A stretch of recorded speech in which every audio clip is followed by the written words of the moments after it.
Hi friends, I am Abhishek. Welcome to my YouTube channel the ocean of Shiksha. तो आज हम जो क्लास 6 की जो एनसीईआरटी बुक है पॉलिटिकल साइंस का, उसका जो लास्ट चैप्टर है, पॉलिटिकल साइंस का जो लास्ट चैप्टर है, चैप्टर नंबर 9, उसको हम कंप्लीट करेंगे। क्या है? जो अर्बन लाइवलीहुड यानी कि जो शहर है वहां पे जो लोग का जो जीवन है वो किस तरीके से, उसको हम इस चैप्टर में आज डिस्कस करेंगे। तो कल जो हमने डिस्कस किया था इसमें एक स्टोरी के माध्यम से, यानी कि इसमें जो एक स्टोरी दे रखा है उस स्टोरी के माध्यम से हमने इसमें ये डिस्कस किया था, जिसमें कि एक अननोन पर्सन है जो कि अपने मौसी के घर जाती है। तो जब वो मार्केट को निकलती है, शहर के मार्केट में निकलती है, तो वो जो जो उसने मार्केट में देखा कि किस तरीके से जो पीपल है वो क्या करते हैं रोड साइड पे, यानी कि जो रोड साइड पे काम करने जो पीपल है, हाँ, उसको देखा, उसके काम को उसने एक्सप्लेन किया। उसी की हेल्प से हमने ये समझा कि जो शहर पे जो रोड साइड वर्कर्स होते हैं वो किस तरीके से अपना डेली रूटीन लाइफ, वो डेली पैसे अर्निंग करने के लिए वह डेली की एक्टिविटीज रोड साइड पे करते हैं, छोटे मोटे जो बिजनेस करते हैं। उसके बाद हमने यहाँ पे एक बच्चू मानसी की स्टोरी देखी, वो किस तरीके से जो कि बिहार से रहने वाला था, वो शहर आकर के क्या करता है, एक सेकंड हैंड रिक्शा खरीदता है और अपने साथ अपने फ्रेंड के रूम रेंट पे रहता है, जिससे वो क्या करता है डेली रिक्शा चलाता है और अपने एरिया से 2 से 6 किलोमीटर के बीच में रिक्शा चलाता है और पर पर्सन दूरी के हिसाब से पैसे चार्ज करता है, कुछ सेविंग करता है और कुछ अपने फैमिली के लिए बेच देता है। तो इसका इस स्टोरी में ये था कि जो मानसी है वो जो शहर आता है वो किस पर्पस के लिए आता है, तो सिर्फ पैसे कमाने के पर्पस से आता है। तो ये सब स्टोरी हमने डिस्कस किया था। उसके बाद जो हमने इसमें एक स्टोरी डिस्कस किया था वो था वंदना और उसके हस्बैंड हरप्रीत, जो कि क्या है एक बिजनेसमैन है। वे दूसरों के पास नौकरी ना करके क्या करते हैं, खुद का ही अपना एक बिजनेस करते हैं। उसके बाद हमने इसमें ये डिस्कस किया कि जो शहर का जो मार्केट है वो किस तरीके से, और उस मार्केट में हमें क्या क्या देखने को मिलता है। तो आज जो हम इस चैप्टर को कंटिन्यू करेंगे, आज हम इसमें डिस्कस करेंगे इसी स्टोरी को कंटिन्यू करते हुए जो शहर है, यानी कि जो हमारा अर्बन एरिया है वहां पे जो फैक्ट्रीज और जो कंपनीज है वो किस तरीके से काम करते हैं और वहां पे लोग हैं वो किस तरीके से काम करते हैं। तो यहाँ पे जो स्टोरी बताते हैं, जैसे कि जो इसमें अननोन पर्सन है वो अपनी कजन सिस्टर को कहती है कि उसे अपने कपड़े पे एक कड़ी, यानी कि उसमें सितारे मोती का काम करवाना है, जो कि वो किसी खास ओकेजन पे, यानी कि किसी खास अवसर पर पहनना है। तो उसकी कजन कहती है कि उसी के घर के पास एक निर्मला नाम की जो महिला है वो रहती है, और वो क्या है एक ऐसे फैक्ट्री में काम करती है जहाँ पे कपड़ों का काम किया जाता है। उसी के पड़ोस में एक आदमी रहता है, एक पर्सन रहता है जो क्या करता है कपड़ों पर हीरे मतलब जड़ी मोतियों का काम करता है, तो वो उससे कह के करवा देगी। तो वो जो पर्सन है अपनी कजन सिस्टर के साथ वो बस पे ट्रेवल करती है फैक्ट्री की ओर जाने के लिए। तो वो देखती है कि बस में कुछ ज्यादा ही क्या है क्राउड है, मतलब कुछ ज्यादा ही उसमें भीड़ देखने को मिलता है। और क्या है कि हर स्टॉप पे, बस जितने स्टॉप पे रुकती है, हर एक स्टॉप पे क्या है वहां पे आदमी खचाखच भरते हुए जाते हैं, कोई भी उतरने का नाम नहीं लेता है। फाइनली जब क्या होता है कि जब बस फैक्ट्री के पास पहुंच जाती है तो वहां से लोग उतरना शुरू हो जाते हैं। तो वहां पे जब वो जो पर्सन अपनी कजन सिस्टर के साथ उतरती है तो वो फिर क्या करती है, जैसे ही वो अपने कजन सिस्टर के साथ उतरती है तो वहां पे देखती है कि एक रोड के किनारे क्या है बहुत सारे पर्सन खड़े हैं, बहुत सारे पर्सन खड़े हैं।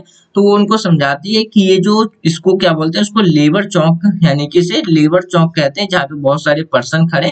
यहाँ पे क्या है जितने भी जो डेली वर्कर्स काम होते हैं, जैसे कि मिस्त्री हो गया, लेबर हो गया, तो वो यहीं से लेकर के जाते हैं। जैसे कोई घर बनाने का काम करता है या रोड बनाने का काम करवाते हैं, या जो म्यूनिसिपैलिटीज गवर्नमेंट काम जो होता है रोड बनाना, नाली बनाना, मेंटेनेंस करवाना, या जो लोग मतलब पर्सनल अपना घर बनाते हैं, तो वो यहीं से लेबर और मिस्त्री को ले जाते हैं मोल भाव तय करके। या जो मटेरियल का दुकान है उससे मटेरियल सब ट्रक से एक जगह से दूसरे जगह पहुंचवाना, तो यहीं से वो लेबर्स को ले जाते हैं। तो इन्हें क्या है कि वो बताते हैं कि इन्हें साल भर काम नहीं मिलता है, साल के कुछ ही महीने इनके पास काम रहता है। तो वो यहाँ पे उस क्राउड को देखते हुए समझाते हैं, जिसमें कि क्या है वहां पे एक पर्सन दिखता है जो कि स्कूटर पे बैठे हुए दूसरे पर्सन से मोल भाव की बात करता है। क्यों? क्योंकि उस पर्सन को अपना घर के लिए एक लेबर की जरूरत है, तो वो उससे मोल भाव करके बात करता है कि मोल भाव तय करता है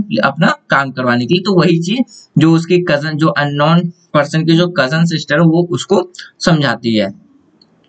फिर आगे वो दोनों क्या है, तो अपने उसकी उसकी जो नेबर है वो उसके फैक्ट्री में जाती है। तो वो उसके फैक्ट्री में जाती है जहां पे वो एक ऐसे फैक्ट्री में काम करती है जहां जो जो जिस कपड़े के फैक्ट्री में काम करती है, वो उस फैक्ट्री के जो कपड़े हैं अलग अलग कंट्री में क्या होते हैं, जो समर सीजन के लिए वो कपड़े बनाए जाते हैं, जो अलग अलग कंट्री में, जैसे यूएसए हो गया, यूके हो गया, जर्मनी हो गया, नेदरलैंड हो गया। तो इन सब कंट्रियों में जो कपड़े एक्सपोर्ट किए जाते हैं गर्मी दिन के लिए, तो उसको वहां पे रेडी मतलब तैयार किए जाते हैं। तो उसी के एक वर्कर है निर्मला। जब वो उस फैक्ट्री के अंदर जाती है तो उसमें देखती है कि हर एक पर्सन का अपना काम बटा हुआ और उसका खुद का एक क्या है, डिपार्टमेंट बना हुआ है। तो जैसे कि वहां पे है, जैसे कि वो जैसे फैक्ट्री के अंदर जाते हैं तो उसको कुछ डिपार्टमेंट ऐसे होते हैं जहाँ पे कपड़े सिलने का काम होता है, कुछ डिपार्टमेंट ऐसे होते हैं जहाँ कपड़े तय करने का काम होता है, कुछ डिपार्टमेंट ऐसे होते हैं जहाँ कपड़े पैकिंग करने का काम होता है। तो निर्मला का जो डिपार्टमेंट था वो एक ऐसा डिपार्टमेंट था जहाँ कपड़ों की सिलाई की जाती है। तो कभी जिसके कारण क्या था, निर्मला का जो ड्यूटी जाने का टाइम होता था, फैक्ट्री पहुंचने का टाइम 9 बजे और फैक्ट्री से घर आने का टाइम 10 बजे। कभी कभी जब काम का लोड ज्यादा रहता था तो निर्मला को कुछ देर तक ज्यादा रुकना पड़ता था।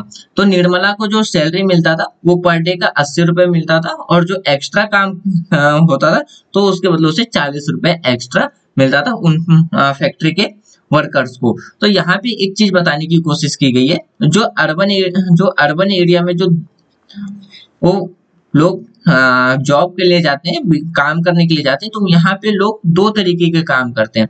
एक करते हैं ऑर्गेनाइज सेक्टर में, एक होता है अनऑर्गेनाइज सेक्टर में जो लोग काम करते हैं। जो यहाँ पे बताने की कोशिश की गई है इस स्टोरी में, जो जैसे कि निर्मला की बात हो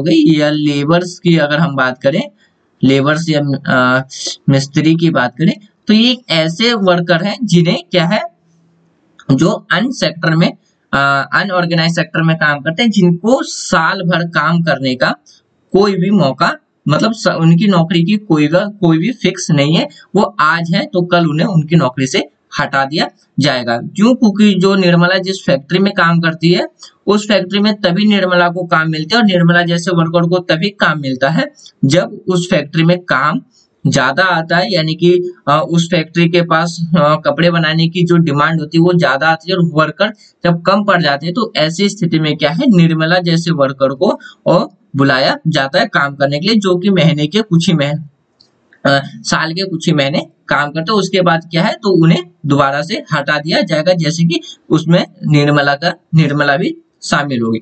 फिर इस स्टोरी में ये बताने की कोशिश की गई है जैसे ही निर्मला का काम खत्म होगा तो वो उसको इस फैक्ट्री से हटा दिया जाएगा, और अपनी लाइफ को सरवाइव करने के लिए और पैसे अर्न करने के लिए निर्मला जैसे जो अनऑर्गेनाइज सेक्टर में काम करते हैं उन वर्कर्स को दूसरी जॉब ढूंढनी पड़ेगी, यानी कि दूसरा काम ढूंढना पड़ेगा। तो यहाँ पे इस स्टोरी में आगे ये बताया गया है कि फिर जैसे ही निर्मला अपनी कजन सिस्टर और जो अननोन पर्सन और से जब निर्मला मिलती है तो बहुत ज्यादा खुश होती है। तो वो अपनी जो अननोन पर्सन की कजन सिस्टर है वो निर्मला से कहती है कि मेरी सिस्टर को एक कपड़े में वो जड़ी मोती का काम करवाना है। तो निर्मला कहती है ठीक है, वो काम करवा देगी। ये तो एक नॉर्मली स्टोरी था। इसमें जो मेन चीज बताने वाली चीज है वो यही है कि जो पर्सन अनऑर्गेनाइज सेक्टर में काम करते हैं उन्हें बहुत सी फैसिलिटीज नहीं दी जाती है। जैसे कि अगर ये जो अनऑर्गेनाइज में जो काम करने वाले पर्सन है, अगर वो सैलरी बढ़ाने की डिमांड करते हैं या अपनी छुट्टी लेने के लिए किसी इंपॉर्टेंट काम से अगर छुट्टी लेने की डिमांड करते हैं तो उन्हें छुट्टी ना दे करके काम से ही हटा दिया जाता है। अगर हम ऑर्गेनाइज सेक्टर की बात करें, जैसे कि हमारा एग्रीकल्चर हो गया, फिर हमारा जो डेली वर्कर्स हो गए, जैसे ये हमारे डेली वर्कर्स हो गए जो कि डेली अर्निंग के बेस पे काम करते हैं, जैसे लेबर मिस्त्री हो गए, या जिनका जैसे कोई जो छोटा मोटा बिजनेस करते हैं, जैसे रोड साइड के पे जो जैसे मोची हो गई, तो ये सब हमारा अनऑर्गेनाइज सेक्टर में मिलता है, जिनमें इन्हें कोई भी फैसिलिटी नहीं दी जाती, जैसे छुट्टू इन सब की व्यवस्था, हेल्थ की व्यवस्था, इन सब की ऐसी कोई भी व्यवस्था नहीं दी जाती है। बस ये कि अगर थोड़ा एक्स्ट्रा काम करे तो उनके बदले उन्हें पैसा मिल जाता। और इनकी जो नौकरी है, जो नौकरी का जो टाइम है कोई भी फिक्स नहीं है। अगर हम इसी के आगे बात करें, अब बात करते हैं हम किसमें, शहर की, यानी कि दफ्तर की।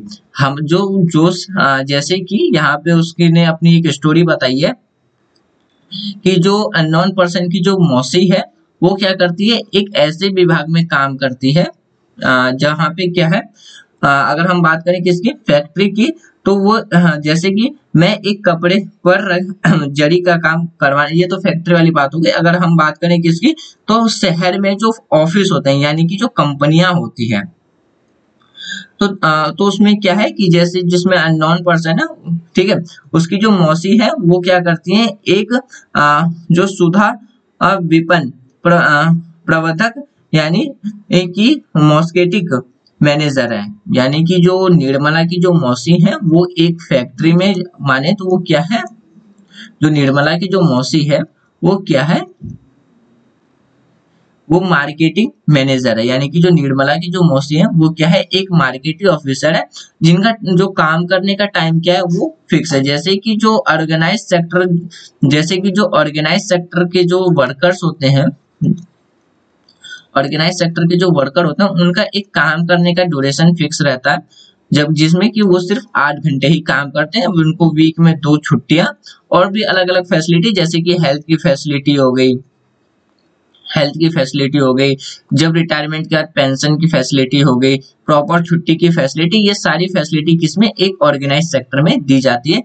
तो इसमें जो अननोन पर्सन है उसकी जो मौसी है सुधा, वो क्या है, एक मार्केटिंग मैनेजर है, जो कि एक ऑर्गेनाइज सेक्टर में क्या करते हैं, काम करते हैं। और उनका जो डिपार्टमेंट है वो एरियाज वाइज क्या होता है, बटा होता है, जिसकी वजह से वर्कर पर क्या हो, जो स्टाफ है उन पर काम करने का जो ओवरलोड है वो उसमें उनपे ना पड़े। जबकि और जो अनऑर्गेनाइज सेक्टर है, हमें उनमें अक्सर जो लेबर्स होते हैं, जो वर्कर्स होते हैं, अक्सर उसमें क्या है कि जो ओवरलोडेड काम है वो ज्यादा देखने को मिलता है, और उसके कंपेयर में जो उन्हें पैसे दिए जाते हैं वो बहुत ही कम दिए जाते हैं। जबकि जो ऑर्गेनाइज सेक्टर में है, ऑर्गेनाइज सेक्टर में जितने भी जो वर्कर्स काम करते हैं, जो आदमी काम करता है, उनको क्या है, उनको तो एक तो प्रॉपरली छुट्टी का वो फैसिलिटी दी जाती है, हेल्थ की फैसिलिटी दी जाती है, आने जाने का अगर कहीं बाहर आना जाना हो तो उनका ट्रांसपोर्टेशन चार्ज दिया जाता है। जबकि जो ऑर्गेनाइज सेक्टर है उसमें ऐसा कोई भी चार्जेस सब नहीं दिए जाते। फिर जब रिटायरमेंट आता है तो पेंशन का भी फैसिलिटी उसमें दी जाती है। लेकिन जो अनऑर्गेनाइज सेक्टर है उसमें ऐसा हमें कोई भी फैसिलिटी देखने को नहीं मिलता। तो इस स्टोरी में जो अननोन पर्सन है वो अपनी मौसी के बारे में बताती है कि उसकी मौसी एक मार्केटिंग मैनेजर होती है, जो जिनके वजह से क्या है, उनका काम एरिया वाइज क्या है, और एरिया वाइज उनका जो टीम है वो बटा हुआ है। और अब हर जगह जहाँ पे जो उनकी बिस्किट की जो मतलब जो मार्केटिंग का काम है, जहाँ पे जिस चीज की ज्यादा डिमांड होती है उस चीज को वो एक रिपोर्ट बना करके अपने ऑफिस में सबमिट करती हैं।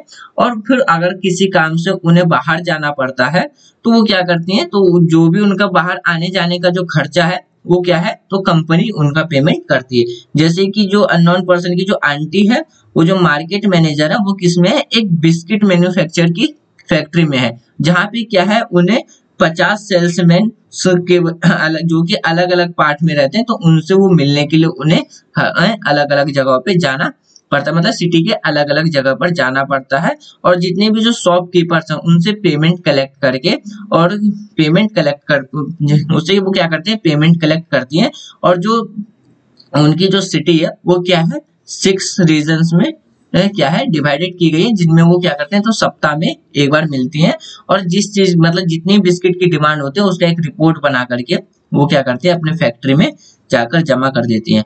तो उन्हें क्या है, तो इस जैसे कि इनमें क्या है, जैसे कि वो अगर जब एक जगह से दूसरी जगह जाती हैं ट्रैवलिंग का, यानी कि जो एक जगह से दूसरी जगह जाती हैं, या जो वो अपना एक्स्ट्रा यानी कि जो ओवर टाइम करते हैं, तो उनका इन्हें प्रॉपरली ही फैसिलिटी दी जाती है। क्यों? क्योंकि जो इसमें जो अननोन पर्सन की जो मौसी है वो एक ऐसी फैक्ट्री में काम कर रही है, एक ऐसी जगह पे काम कर रही है जो कि क्या है, एक ऑर्गेनाइज सेक्टर है।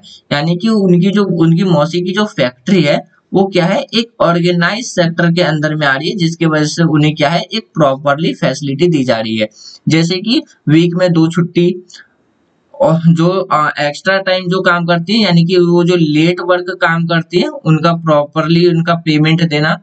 और क्या है, जैसे ही उनकी रिटायरमेंट होगी तो रिटायरमेंट के बाद उन्हें क्या होगा, तो पेंशन के रूप में उन्हें क्या मिलेगा, तो उनकी जो सेविंग सैलरी है तो वो उन्हें पेंशन के रूप में मिलेगा। फिर क्या है, फैक्ट्री की मतलब कंपनी की तरफ से क्या है, एक मेडिकल फैसिलिटी भी उन्हें मिलेगी, जिसके उन्हें मेडिकल उनके फैमिली मेंबर को क्या है, कंपनी की तरफ से मेडिकल फैसिलिटी दी जाएगी, जिससे क्या होगा, जिसके वजह से क्या है, वो अपनी हेल्थ को टाइम टू टाइम चेकअप करा पाएंगे।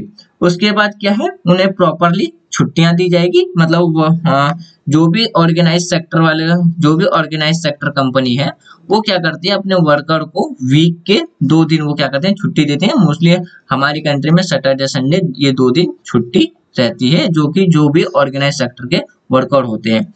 उनके बाद क्या है, परिवार के लिए चिकित्सा की सुविधा ये हो गई। फिर जब जैसे ही उनका एज हो जाएगा, यानी कि जैसे ही वो 60 एज पार करेंगे तो उनके बाद क्या है, तो उन्हें काम से मतलब वो उस काम से रिटायरमेंट ले लेंगे और उनकी जगह पे कोई नया पर्सन आके काम करेगा। और इन टाइम जो वर्किंग टाइम पे जो भी उनकी सेविंग है, यानी कि वर्किंग टाइम पे जो भी कंपनी ने उनकी सेविंग काटी है, तो उन्हें क्या होगा, 60 साल के बाद एक पेंशन के रूप में वो उन्हें प्रोवाइड कराएगी। तो ये सारी फैसिलिटी मिलती हैं किसमें, जो ऑर्गेनाइज सेक्टर में काम करती है। अगर हम बात करें जैसे कि जो लास्ट टाइम होगा, जैसे कि आखिरी दिन क्या होगा, जैसे ही उनका आखिरी दिन खत्म होगा और मौसी की एक कार में जो थकी माटी बैठ गई, लेकिन आज बहुत मजा आए, वो इनकी अपनी एक स्टोरी है, जो कि जो अननोन पर्सन है वो अपने स्टोरी में इसमें बता रही है। लेकिन जो इसमें समझने वाली बात है, वो मेन चीज समझने वाली यहाँ पे ये बात है कि यहाँ पे अगर हम बात करें जो समझने लायक है वो क्या है, यहाँ पे अगर हम एक निर्मला की बात करें, और वहीं पे जो एक अननोन पर्सन की, यानी कि जो सुधा है, उनकी बात करें, जो निर्मला है उनको क्या है, उनको साल के कुछ ही महीने क्या है, काम करने का मौका मिलता है। उनके बाद क्या है, तो मालिक, जो उस फैक्ट्री का मालिक है, वो उन्हें हटा देता है। क्यों? क्योंकि ये एक अनऑर्गेनाइज सेक्टर में क्या कर रही है, काम कर रही है। किसमें काम कर रही है? एक ऑर्गेनाइज सेक्टर में ये काम कर रही है। न इन्हें प्रॉपरली छुट्टी मिलती है, न इन्हें कोई हेल्थ सुविधा, न इन्हें क्या मिलती है, ना प्रॉपरली क्या मिलती है, छुट्टी मिलती है, न इन्हें कोई हेल्थ फैसिलिटी मिलती है।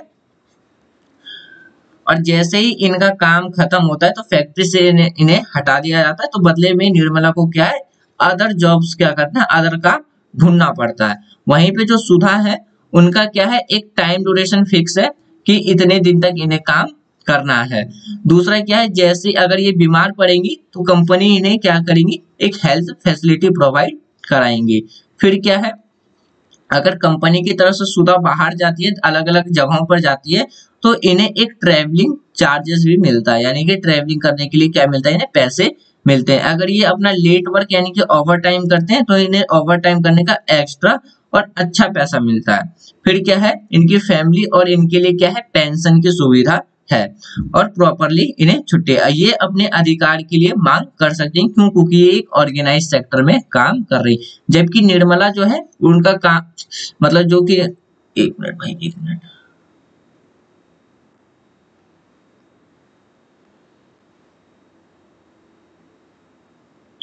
जो निर्मला है, उनको क्या है, वो अपनी किसी भी डिमांड की पूरा करने के लिए कंपनी में, ऑफिस में नहीं कह सकते हैं। क्यों? क्योंकि फिर उन्हें ऑफिस से हटा दिया जाएगा। क्यों? क्योंकि वो एक अनऑर्गेनाइज सेक्टर में क्या कर रहे हैं, तो काम कर रही हैं। तो ये दोनों डिफरेंस था इन दोनों के फैक्ट्री में काम करने का। क्यों? क्योंकि एक अननोन मतलब एक ऑर्गेनाइज सेक्टर में काम कर रही थी, दूसरा ऑर्गेनाइज सेक्टर में काम कर रही थी।